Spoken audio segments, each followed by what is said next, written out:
আমার লাইফে আইসা আর কি করবা?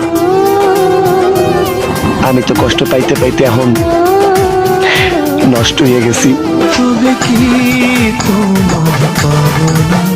এ লেবু এটা কইতাম তুই আমার কাছে গেরে আইতো এটা শুনতাম আইছিলাম তো তোর থেকে একটা কথা জানতাম এটা কইবি কত তাড়াতাড়ি তাড়াতাড়ি সব কাজ হয় না রে আস্তে আস্তে কাজ করানো দরকারি।